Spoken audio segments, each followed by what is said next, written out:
YouTube. Desi Lux, we back. We live on Twitch, twitch.tv/Desi Lux. Desi Lux. My tongue acted slow for a second. We about to check out this Dr. Sanity video. He uploaded this a few days ago, and they had time to check it out. We watching the cops have no idea that they're inside a murder shed. A murder shed? Hey, man, let's get into it, man. I ain't doing no more talking.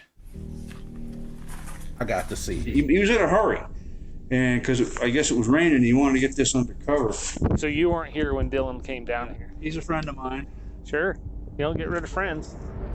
This is Jim Brener, a farmer living in the remote What up, Jim? Utah desert. Police don't know it yet, but he's showing them the exact building where a missing teenager was murdered just days earlier. What? 19-year-old Dylan Rounds had Oh left his my family God, to that go kid work on looks his so farm. innocent. But after being spotted buying supplies at a local shop, he would vanish without a trace. Strangely, no one in the small, quiet town seemed surprised. Apparently, this was not uncommon. I told that kid to stay the hell out of Montello. But that whole town, though, it's a crazy place. What? Some other guy pointed a gun in my freaking face. As days stretched into What the weeks, fuck is going on in this detectives traced town? a mounting list of suspects, thieves, violent criminals, drug dealers. Yet from the very beginning, the truth Drink was our there, water, yo. hidden Drink in our plain water. I sight ain't showing y'all the brand by because they someone ain't paying me. nobody suspected.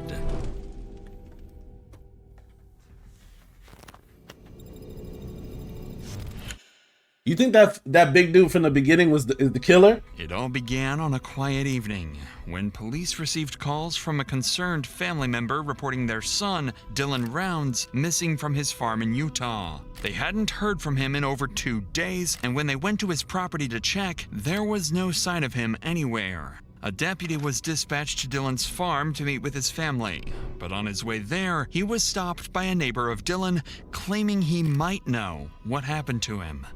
He's been hanging out over that bar in Montello, and I could give you some names of some scumbags over there. Some But he's been taking his mouth scumbags. off about how much money he's making. You know how much of an asshole you gotta be to be called a scumbag? Venstra. He's over there, and he can do anything he wants. He's been robbing, stealing, and everything, and the Elko County Sheriff won't do anything about it. And Chase if you talk to his Venstra, mother, she knows or more about Venstra. it, but he run into Chase on the Tacoma Road the other day, and Chase kind of scared him a little bit. What's your last name again, Jim? Brenner, Jim Brener. Jim I'll let you Brener. get down there before they disturb the crime scene. Okay, thank you.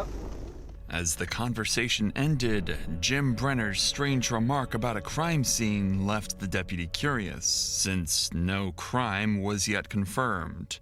It was an unsettling comment that would soon become a disturbing. He slipped up.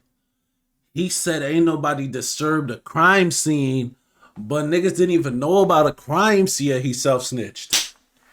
Oh, why would you even talk to the police, bro, if you a fucking murderer, bro? I don't understand. Gang, what up, yo? Reality. I smell something. There's something dead in there. For now, though, the deputy took note of this information and continued towards Dylan's farm to speak with his family.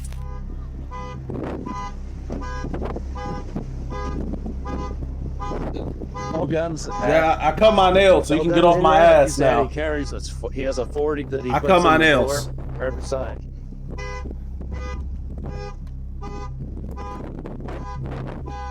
Did you just pop the back window? I broke it out.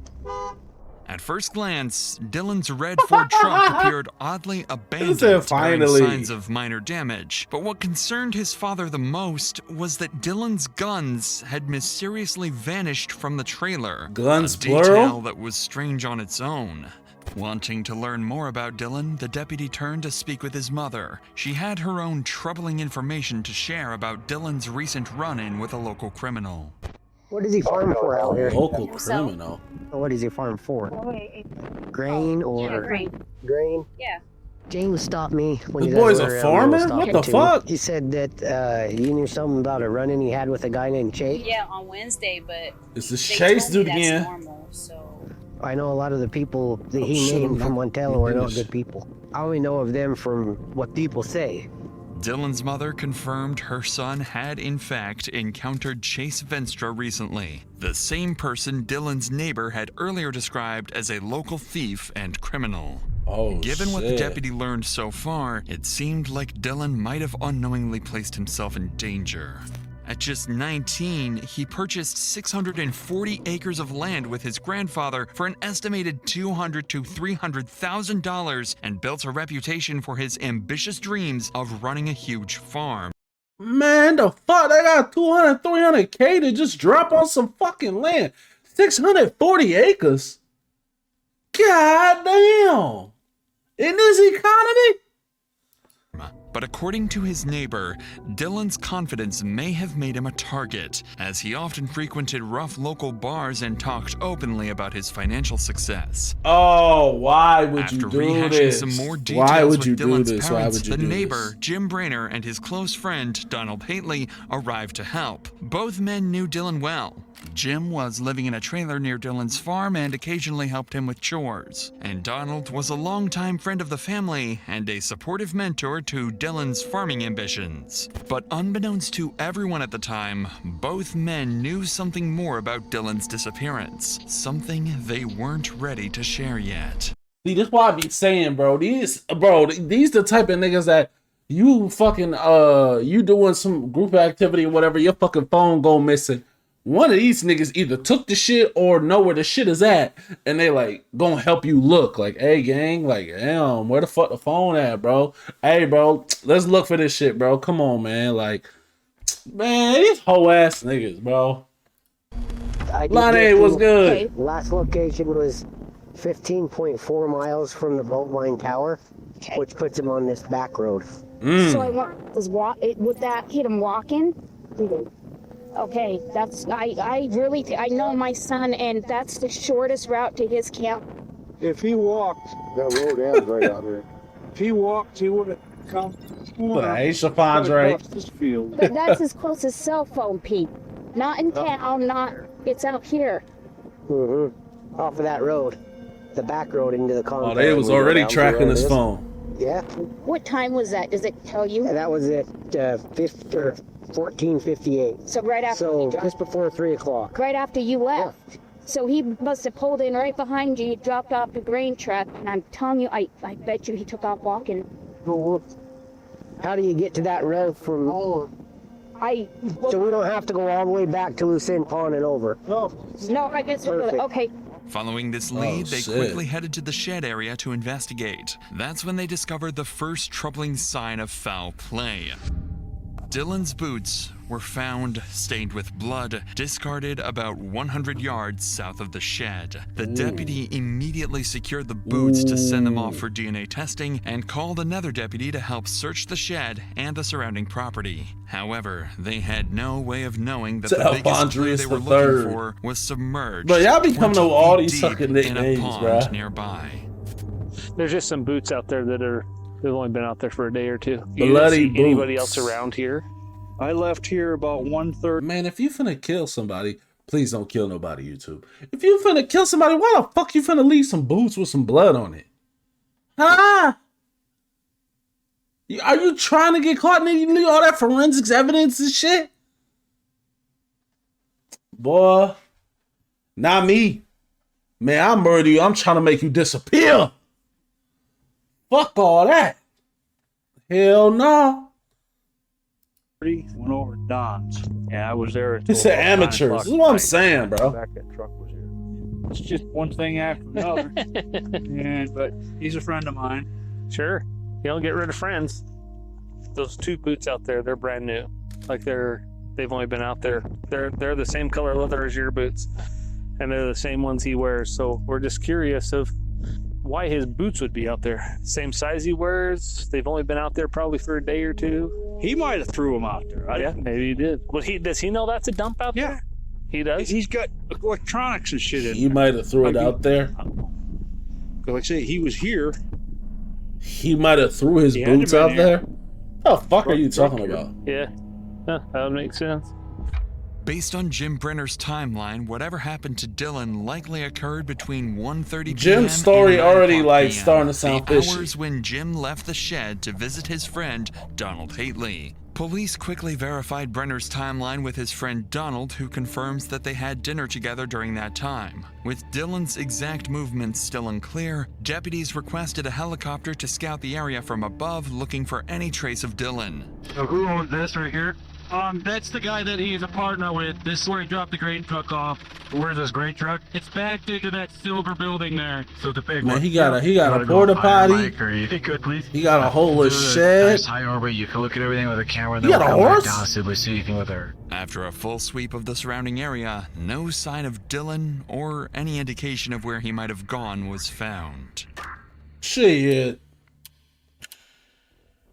In the following That man really was making money. He got a horse, he got all type of shit. And Daniel's family, alongside local volunteers, joined in. But despite their best efforts combing through the area, they too came up empty.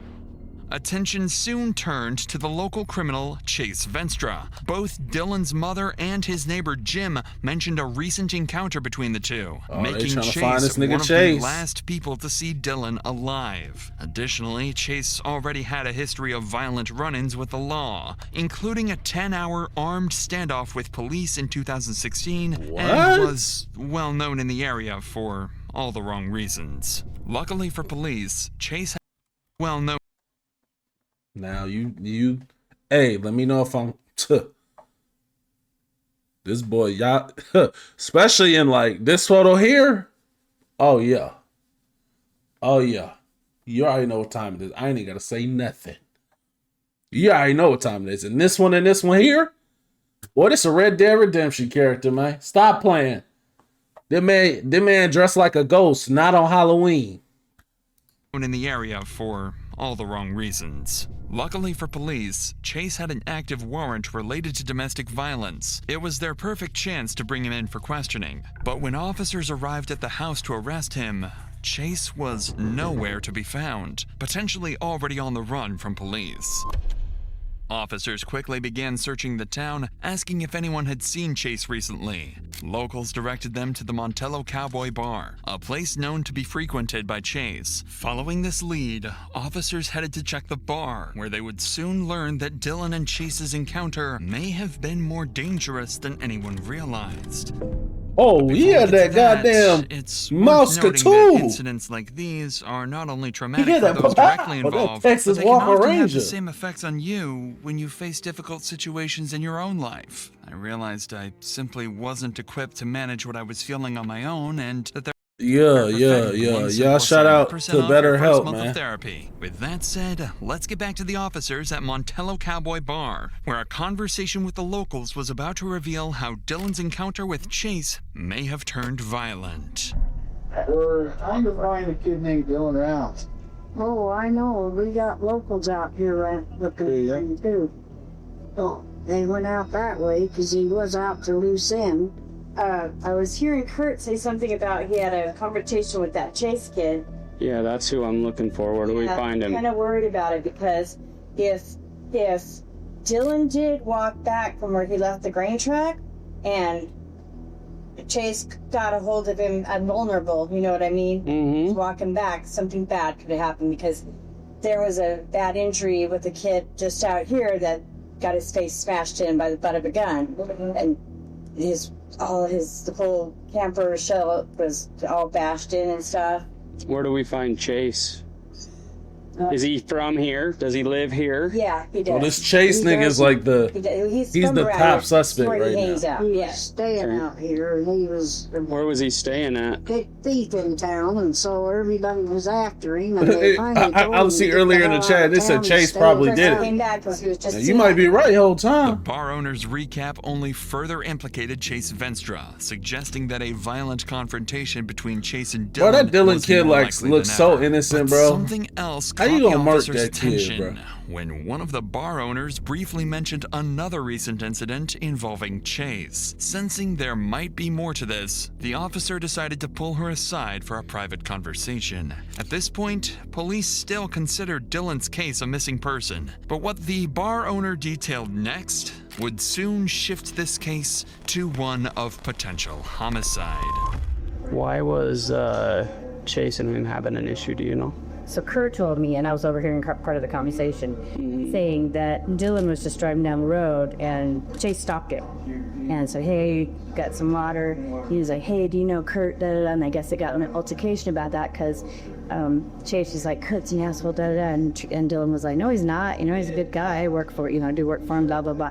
There was an altercation. Then he went on his way. And I believe, if I'm not mistaken the conversation, that was the same day that he drove the grader, the grainer over to wherever and then whoever was there couldn't give him a ride back, so he possibly walked. That's all I know about the conversation. How does the kid getting hit with a butt of a gun, does that figure into this at all? I think it does. I think there is some, because now we're talking violence. Yeah. So this kid let his property go. He stopped making payments on his property because he's so scared. But he woke up to the butt end of a gun into his face. They smashed his camper. How old was he? I don't know, 30s. 30s. Has a family, has kids. He's out here, bought land out here, so I'm trying to homestead. He's not out here. No, Imagine. no, he left to be his property go, he's gone. With this troubling insight, it became clear that Chase Venstra was fully capable of extreme violence. So Chase be If he getting attacked on someone niggas' else heads. recently, he easily could have done the same to Dylan. But what no one had realized yet was that police were looking in the wrong direction the whole time, while someone far more dangerous and guilty was hiding right under their noses. Wait. Looking in the wrong Who you direction think it the is? whole time, while someone Who you think it is, chat? The narrator already said that he's looking in the wrong direction, right? So we already know it's not this Chase nigga. Bro, it might be this nigga, bro. It might be this big ass nigga. The one with the glasses, just cuss. Yeah, I ain't gonna lie. Oh, this is something I gotta say. A motherfucker with a braided beard, do not trust them. They up to no fucking good. Do not trust niggas with braided beards. This shit right here, do not trust them niggas. Niggas is shepherds of the devil. Word. But yeah, it might be him, honestly.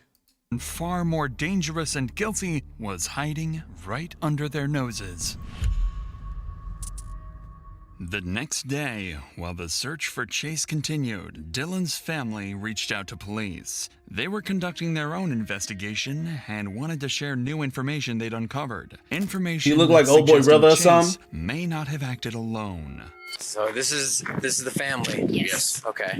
So Oh, it's more tell me than again what you one? have suspicion to believe right now. No fucking way. So on 525 is when Dylan ran into Chase with the desert and called in the They desert. and double called me teamed right this little after. nigga? He had no shoes on. Dylan wouldn't let him take his phone or give him a ride, but he did allow him to call his dad on Oh, man, speakerphone God in bless, Ogden, bro. Utah. Okay. To God bless, bro. Dylan allowed Prayers, Chase man. to, and then he gave him some coke and then his dad called Dylan back and Dylan sent the Niggas pin is off from his phone coke? to where Chase was. Okay. So then Oh, we fast forward man. at 5:28, which was Saturday. Dylan was heard from in the morning. He talked to his grandma, and he was going to take the grain truck to the shed to put it in shelter because it was Shout out raining. to So at this Aaliyah point, in the we see he chat, was man. walking back across the desert to his camper. 'cause Welcome he to the didn't stream, have a yo. ride. This is in the middle of nowhere. Yeah. Okay. Is that how Lucin? Lucin. Yeah. Okay. Okay. So then 5:29, they continued to look for him. 5:30, we all got here to Dylan's last known location in Lucin, filed the police report, got search and rescue out. That's the night we found Dylan's boots about 400 yards from where his last Man, they got known a whole location was, timeline, bro. tossed They out not behind a dirt playing. pile, just Okay. out in the desert.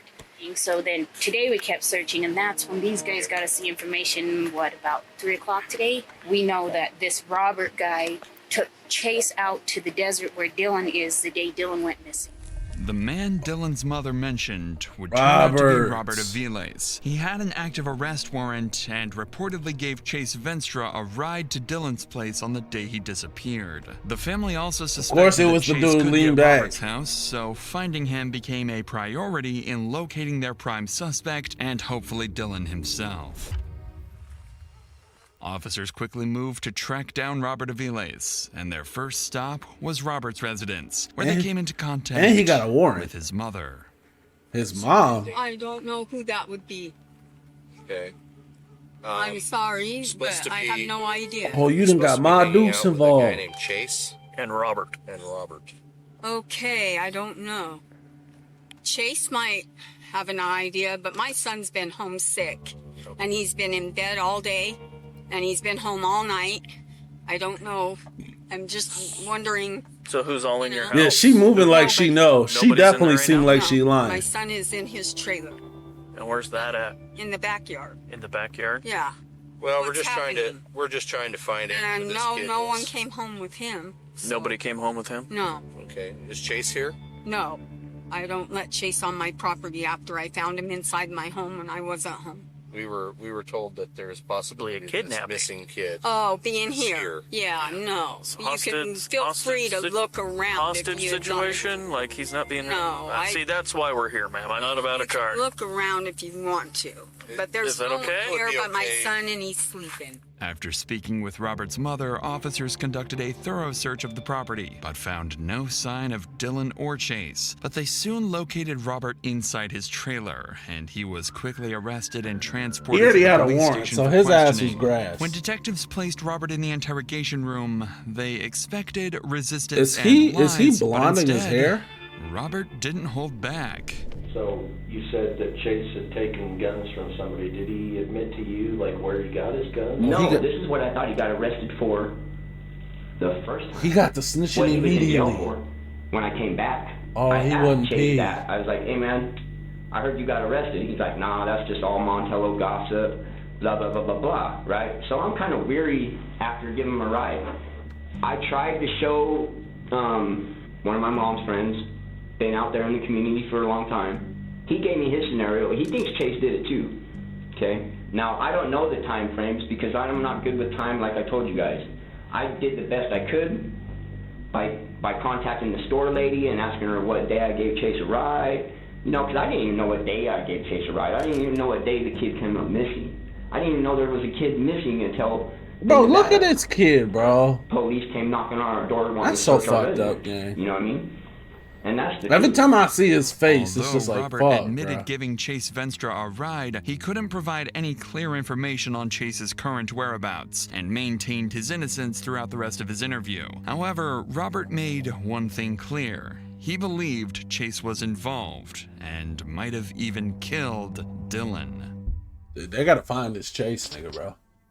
He causing mayhem. The following night, something strange happened at Dylan's trailer in the Lucent Desert. It seemed someone had quietly returned and tampered with items inside. An officer was quickly sent out to photograph and document the scene, accompanied by Dylan's father, who'd share more details about the troubling discovery. Okay, a shotgun is in a house in Rigby. Okay, that is my Then went grandfather's back, that I and then bought. it went back to the scene of the crime. The 40 is not in here. We looked in his camper, didn't. He went and got the murder weapon, bro. He said, oh, damn, I left that shit over there. And they searching. Bad. I'm finna go back to grab a murder weapon, and I'm gone. Man, that shit is crazy. Find it. No key fob for the truck, so when I broke the window, the alarm went off. We undid the battery. No key fob. We looked in Hey, his we camper doing and all the Drewski after cupboards this, and y'all. Stuff, looked in the bathroom. We doing Nothing. Drewski after this. My mother came here. She has real bad arthritis. My sister was here. We were all out searching. We're finna do the She Drewski used the after this. bathroom. Dylan hadn't flushed it. Just see in here. It's really nasty. So my sister went in and cleaned it. Still no gun. Later, my son and JD came in, and the gun was sitting on a sink. It's outside of the bathroom, but right by the bathroom door where the toilet and the shower is the sink, but it's not in the bathroom. The gun was sitting right there with the clip outside of it. Okay. Sitting there. So my son and JD didn't think much of it. They grabbed the gun, put it in my truck. I didn't think much of it. Oh, they found the gun. I don't know. Then we started realizing that it wasn't there when my sister cleaned the bathroom for my mom to use and all that, and it was there. This discovery was an alarming indication that someone was actively trying to cover up their involvement in Dylan's disappearance. Who are these But his niggas? father had one more thing to share. Something about an old confrontation with someone police hadn't yet fully considered in their investigation.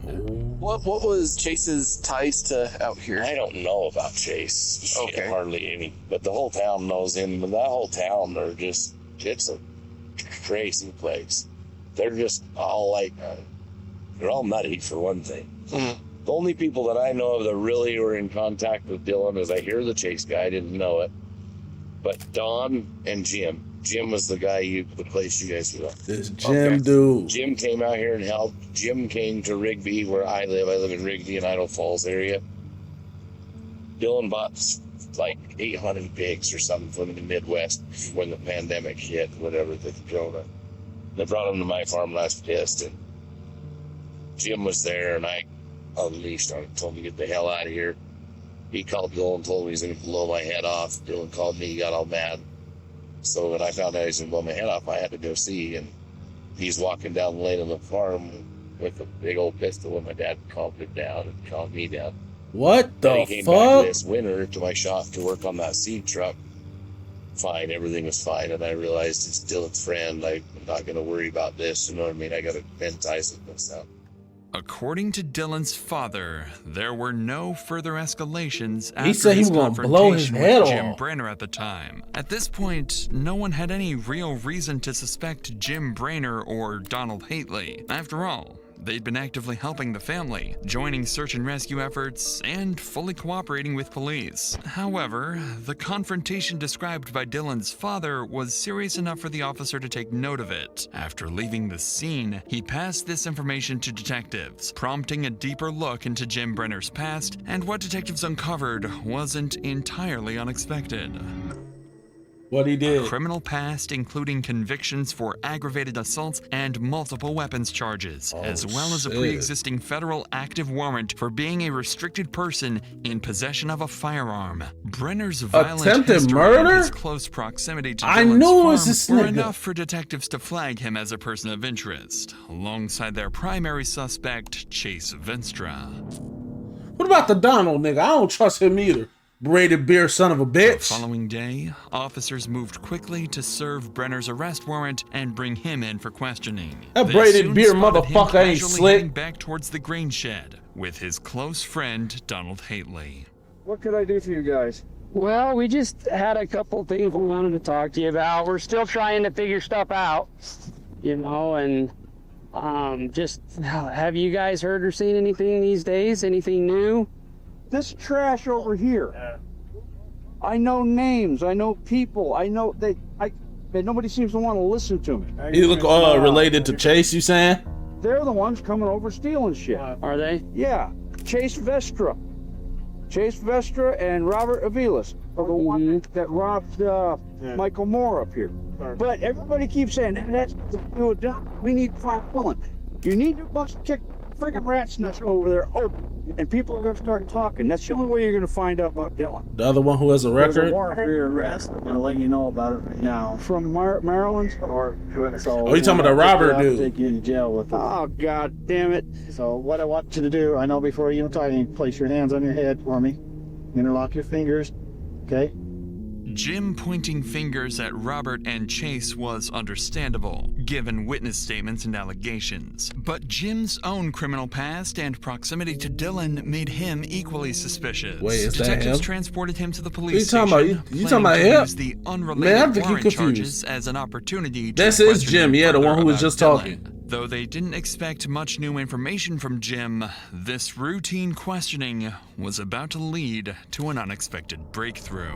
The warrant Is he gonna tell? has been issued, and we're obligated by law. We found it. Oh, he looked like Brady dude, brother? Oh, okay, I get what you're saying. I don't know if you realize this, but there's other bigger problems going on over there than this. Is he about to tell on himself, bro? They have nothing. got brought in on that warrant. Okay. We were like, Bro, I'm gonna tell you right now, bro. They get me in this room, gang. Lawyer, bro. Lawyer. Don't even sit your big ass down in the chair. Lawyer, motherfucker. Don't even talk to me, bro. Lawyer. I'm not doing all this talking with you niggas because look at this dude, Jim, bro. They have nothing. All they have is the fact that he did some wild shit back in the day. And it is wild. Attempted murder and all this stuff. It is crazy. But they have nothing on this dude. But now they're finna interrogate him and get something on him. Stupid. we'll talk to you about the other things that are going on out there. We've got you. I understand that. If I know him better than you do. I work for him. I don't know if I don't know them niggas, I'm snitching. Hello, I don't give a fuck. He knows something though. Dylan never carried money on him. Bought everything with a credit card. But if he did have $1 in his wallet, he wouldn't give it up. And I think this is a strong arm robbery. Somebody thought they see this little 5'5" kid, and they think they figured, we're going to get this guy. We're going to rob this guy. We're going to intimidate him. Dylan don't intimidate. With the strong arm robbery, who do you believe did? Chase and Robert Aviles. Is there any reason anyone would say you did it? If I did this, I'd be one sick son of a bitch. Well, there's got to be somebody that's some sick son of a bitch somewhere. What about Don? I've known Don for over 2 years, and Don's gone out of his way to help Dylan just like I have. As expected, Jim Brener's statements remained mostly consistent, and he appeared genuinely convinced Chase Venstra and Robert Aviles had something to do with Dylan's disappearance. But Brener had more details to share. Let's see where he fucked up. Details about Dylan himself and the dangerous individuals he was attracting. Another one, Robert Lee, just did 10 years in prison for strong arm robbery. And lo and behold, about 3 weeks ago, a fellow from Salt Lake that bought 10 acres of land over in Montello, 2 guys went into his trailer, beat him up with a pistol, whipped him, robbed him, took his cell phone, and made it so his vehicle wouldn't run. He had to walk into town to call the police. There's a lot of shit going on in Montello. Is he the one that they talk about being pistol whipped with the butt of a gun? Is that the one? Is that somebody different? I think it's the same person. Brener would go on to mention several other people, mostly convicted criminals from the area who could have had strong motives to rob or even kill Dylan. Clearly, he wasn't exactly narrowing things down for detectives, but at least he appeared fully cooperative. However, in just moments, Brener would let something slip. Something that would unintentionally place him right at the center of the suspect. What an idiot. Dylan's the shy kid. His world revolves around tractors, farming. Yeah. I mean, he had a couple guns that his dad gave him, and he had a shotgun, and we found that's up in Rigby. But he always carried that in the back seat. And the pistol they found that, and he was afraid to keep that loaded. He used to keep the gun in the console and keep a loaded magazine. And I told him, I said, Dylan, you either need to learn how to use that thing or put it somewhere. I said, that's going to get you killed. And it's a little late for that, but I was telling his dad that too. Needless to say, Jim's choice of words wasn't ideal, and this wasn't the first time his statements had raised eyebrows, as he'd previously made a similar remark when Dylan first went missing, speaking about him as if he was already dead. Oh, it's stupid motherfucker. He did say that. Because they didn't even know a crime had happened. And he said, I'll let you go before they disturb the crime scene. Oh, this nigga is the ultimate bag seller, bro. He didn't even have to sell this bag this hard. Oh, that's a dumb motherfucker, bro. Although several days had passed and the possibility of foul play was growing, detectives still found his comments odd. But with the rest of Brener's interview yielding nothing new, investigators booked him into jail on his unrelated firearm possession warrant, giving them time to further investigate any possible involvement. Shortly after Jim Brener was taken into custody, officers finally located Chase Venstra and arrested him on his unrelated warrant out of Montana. Oh, they found the Detectives Chase wasted dude. no time bringing they him was in on for his ass. questioning. I'm already But knowing. in this first interview, Chase flatly denied any involvement, insisting locals were spreading false rumors to frame him. With no hard evidence, investigators booked him into jail, but with a strategy in mind. They placed him in a cell directly above Jim Brener, quietly hoping they would interact, and at one point, one of them might talk or slip up. Pretty quickly, this tactic paid off when Chase reached out to detectives for another interview, claiming he knew exactly what happened to Dylan. Ooh. Hey, Lonnie, this Chase nigga, he pulled a U move. He got that info and got to, oh, I know exactly what happened. Oh, I'm telling you right now. What's his face? He went over to what's it called house, and then he did this woo out with the bed, and the weapon is over there underneath his bed, and he took his car, and it was actually this vehicle over there. He's hiding it in the mama garage, and he told everything, bro. Oh man, I don't even blame him. I'd have got to tell him too. Fuck this. Fuck this. And could solve the entire case. He don't know them niggas. He said they framing him. She actually didn't call me. Ross called me and said that you were looking to talk about Brener. Hey, let me tell you something. Huh. Hey, don't do no crime and I know about it and them niggas put me in there.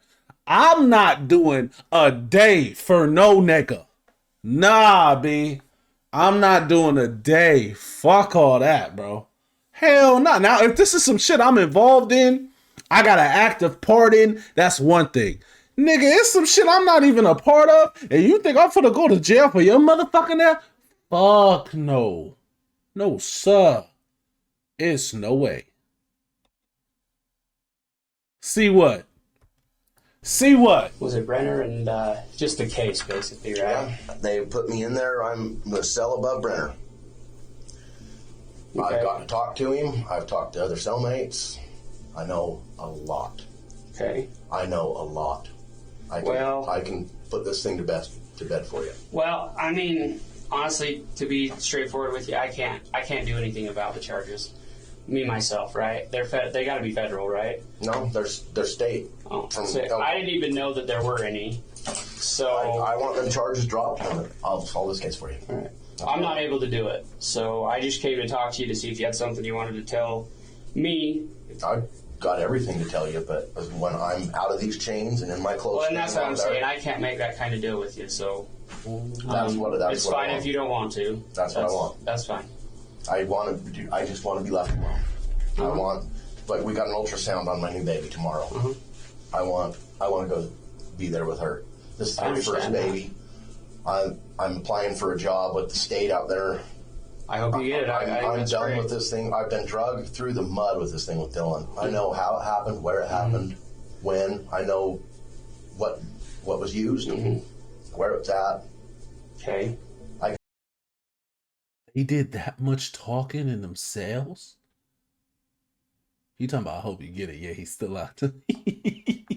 Bro, you telling me this Jim dude, he said everything like this in the cell? Do people not understand there's people in the cell just like this who trying to get out, that's ready to sell you out to try and be free? I don't get it. And so I put this whole thing to bed for you guys. Well, okay. And I hate to. I wish you could, but there's not anything I can offer you. Yeah, I hate to be that way with you, but I've got to look out for me. Unfortunately for detectives, their strategy backfired. Now Chase wanted to bargain his freedom in exchange for information he claimed to have. But investigators had little reason to trust Chase, and without an agreement to drop his gun charges, the interview ended without providing any new leads. Bro, this thing says 655 On June 28th, days. exactly a month since Dylan went missing, police were called out after a witness reported finding something suspicious in the desert. A burial site with clear signs of something dead inside. Oh my God. smelled something. Oh my gosh. Somebody did came and opened it. It wasn't like this. This wasn't here either. Oh. Okay, go ahead and step away. Oh man, this young kid, bro. There's something dead in there. Yeah. Yeah, he killed it, poor baby. He killed it. Yeah, so this is the only one that you found, huh? Okay. Yeah, but it wasn't like this yesterday, though. Okay. Somebody came and opened it. Yeah. So how did it look like? This was flat. So this was on top, and then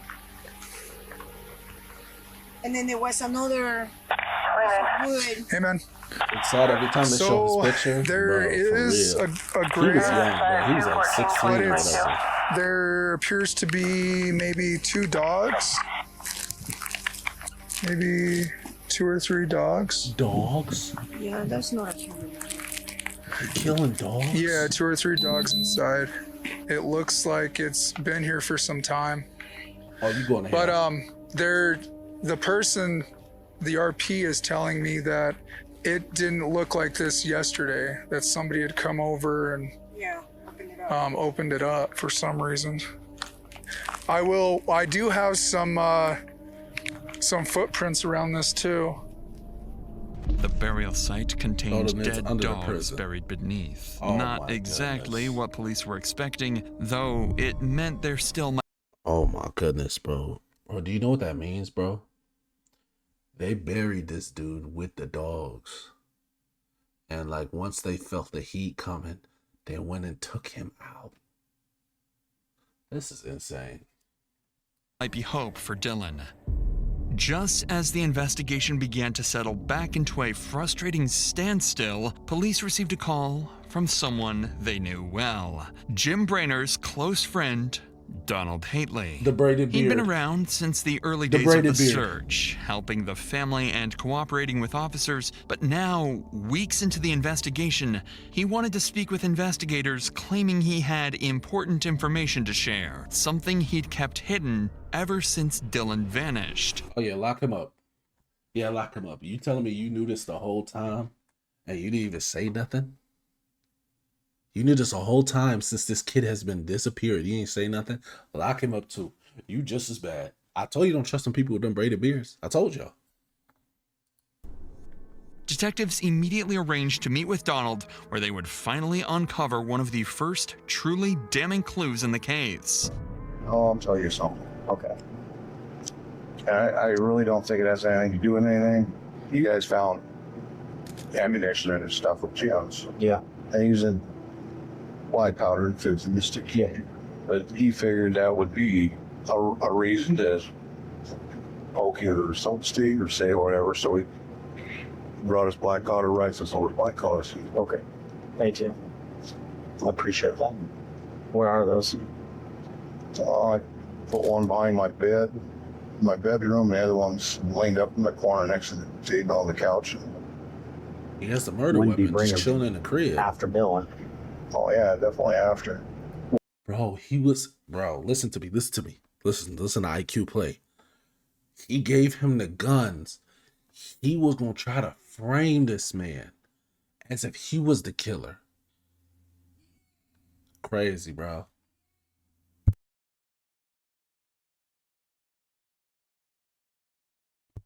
Why? Basically safety.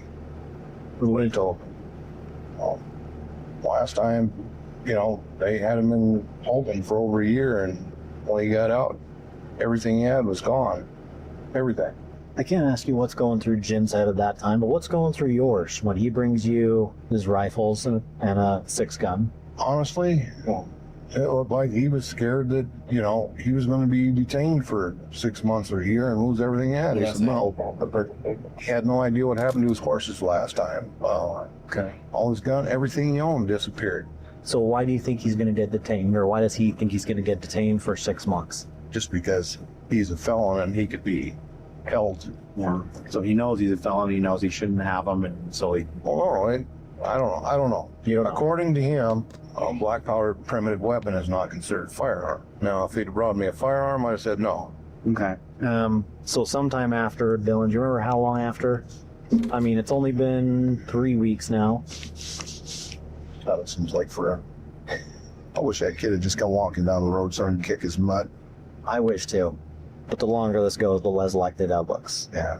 Donald's admission couldn't have come at a worse time for Jim Brener. Although Donald explained that Jim hid the guns at his place out of fear of losing them, the timing was deeply suspicious. And for detectives, this was enough to place Brener at the center of suspicion alongside Chase Venstra. Following this discovery, the firearms were seized and Jim Brener picked up an additional firearm possession charge, keeping him in jail as the investigation continued. But detectives still lacked concrete evidence against anyone, and crucial DNA results from the bloody boots found near the shed were yet to return. It seemed like the case might stall for a while.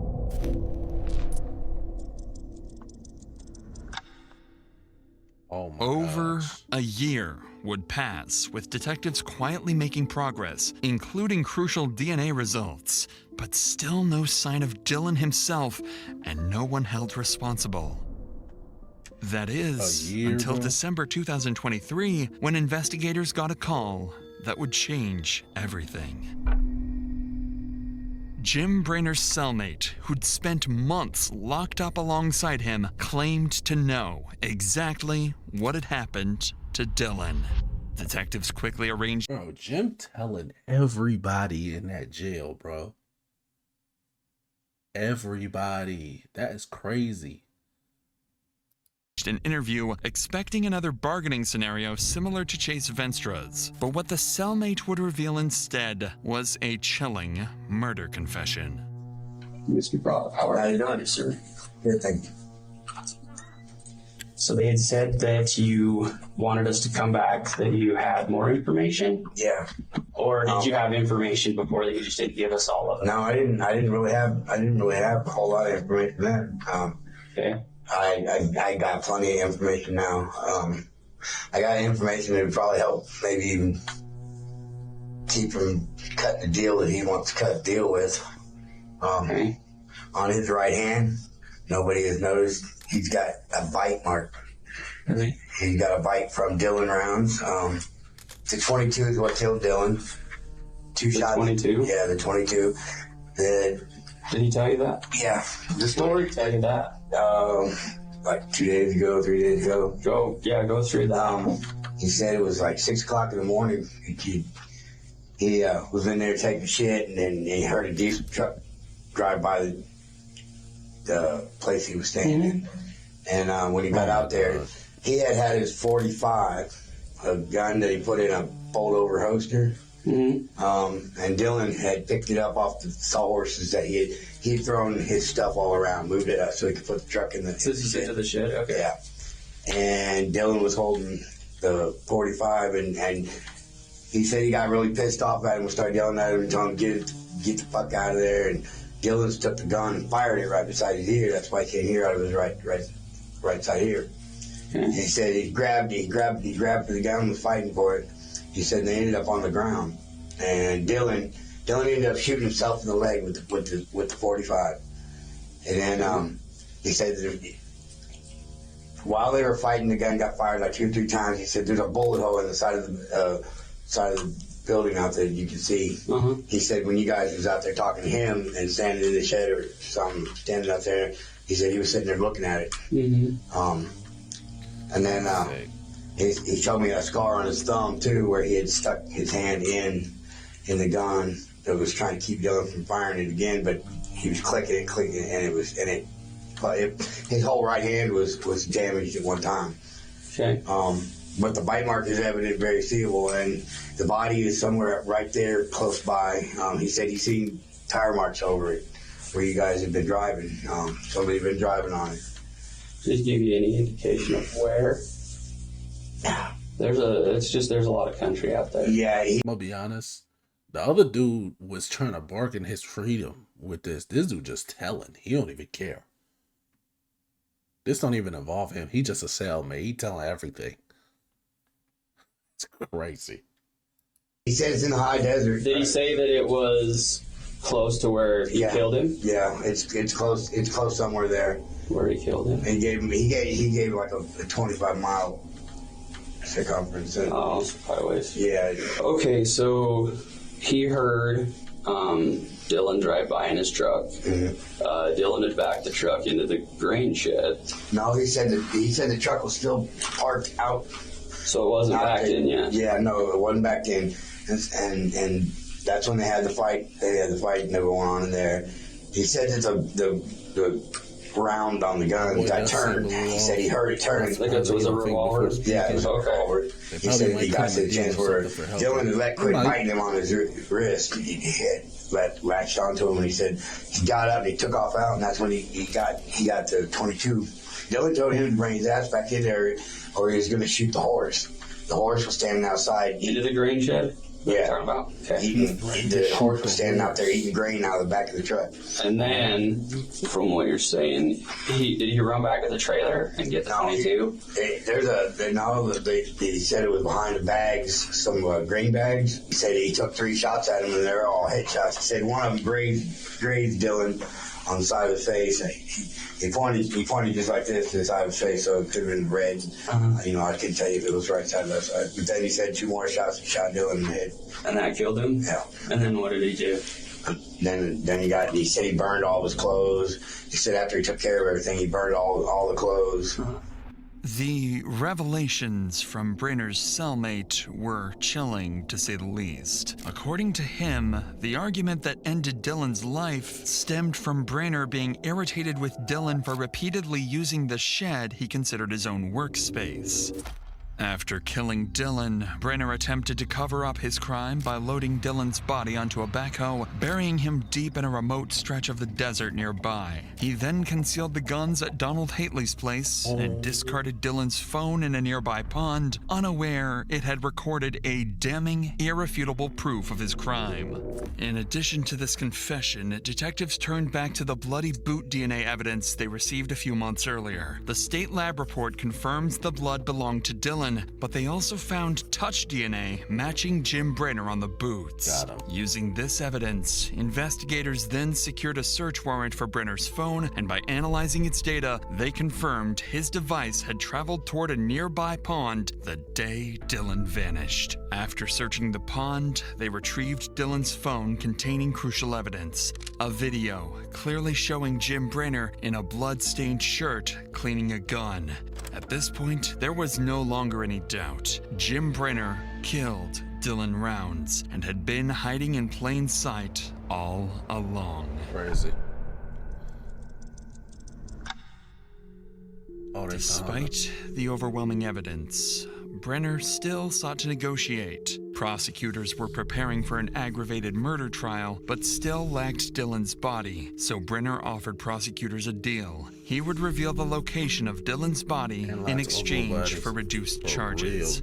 In spring of 2024, Brener guided law enforcement to Dylan's remains in the Lucin Desert. The burial site was several miles from the grain shed property and was so well hidden that investigators had driven over the spot during earlier searches without noticing it. Inside the grave, they located Dylan's skeletal remains. Only bones and fragments of his clothing survived. On May 15th, that same year, Brener pled guilty to second-degree murder and 2 counts of firearm possession in exchange for dropping charges of desecrating remains and an unrelated aggravated assault case. On July 1st, Brener was sentenced to 1 to 15 years for second-degree murder and 2 additional 1 to 15-year sentences for the firearms charges.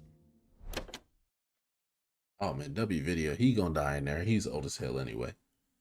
Man, that video threw me for a loop, bro. That video was crazy. But you too, man. Appreciate y'all. Twitch.tv/Disney Lux. You know what's up, man. I ain't finna do too much talk. We got hella shit to do. I'm gonna catch y'all later.